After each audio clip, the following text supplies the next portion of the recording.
Hello बच्चों, आज हम पढ़ेंगे हिंदी में पाठ 4 इब्न बबूता। पहले पढ़ते हैं इसके शब्द अर्थ। तूफान, जोर की आंधी के साथ बारिश आना। दुकान, जहां बेचने के लिए चीजें रखी जाती हैं, शॉप। मोची, जूतों की मरम्मत करने वाला, कोबलर, जो हमारे जूतों में पॉलिश करते हैं और टूटे हुए जूतों की मरम्मत करते हैं, उन्हें बोलते हैं मोची। देखिए यहाँ पर कुछ प्रश्न हैं, इन्हें पढ़ते हैं। जब तेज हवा के साथ बारिश भी आती है तो क्या होता है? जब तेज हवा के साथ बारिश आती है तो बारिश में जो हवा चल रही है तेज, तो उसमें क्या होता है? धूल और रेत भी उड़ती है बारिश के साथ। आंधी में अगर बाहर जाएं तो क्या होगा? आंधी में जब हम बाहर जाते हैं तो क्या होता है?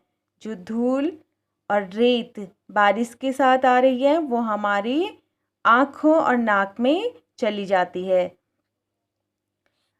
इब्न बबूता जी तेज तूफान में बाहर निकल गए तो क्या हुआ? ये इब्न बबूता जी हैं और जब ये बाहर निकले तेज हवा में तो इनके साथ क्या हुआ वो हम कविता में पढ़ते हैं।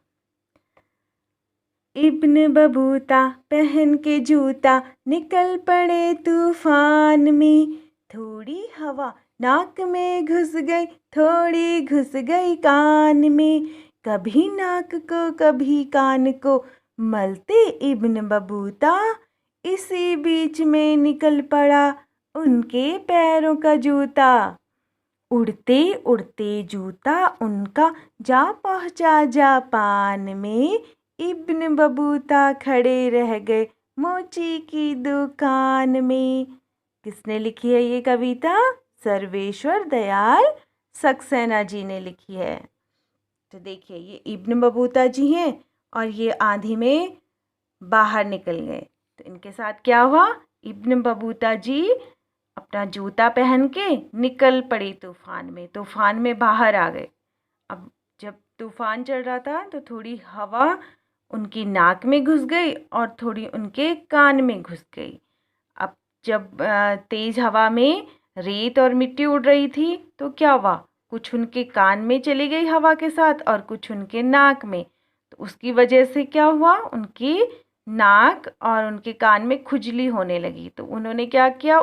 उनको मलने लगे, कभी नाक को मलने लगे कभी कान को, और इसी बीच में उनका बैलेंस बिगड़ गया और उनके पैरों का जूता, उनके एक पैर का जूता निकल गया। जब जूता उतर गया तो क्या हुआ? तेज आंधी चल रही थी तो उनका जूता उड़ गया और वो इतनी दूर उड़ गया कि वो एक देश में पहुंच गया जिस देश का नाम क्या था? जापान। उनका जूता उड़ते उड़ते जापान में पहुंच गया। अब इब्न बबूता जी मोची की दुकान में खड़े हैं। अगर जूता होता, अगर उनके एक पैर, दोनों पैरों में जूता होता, टूट गया होता तो ठीक कराते, लेकिन अब तो उनका जूता उड़ गया है। अब वो सोच रहे हैं कि अपने यहाँ जूता लेते हैं। ठीक है बच्चों, तो आप ये कविता अपनी कॉपी में लिखेंगे, साफ साफ अच्छी अच्छी राइटिंग में आप ये कविता अपनी कॉपी में लिखेंगे।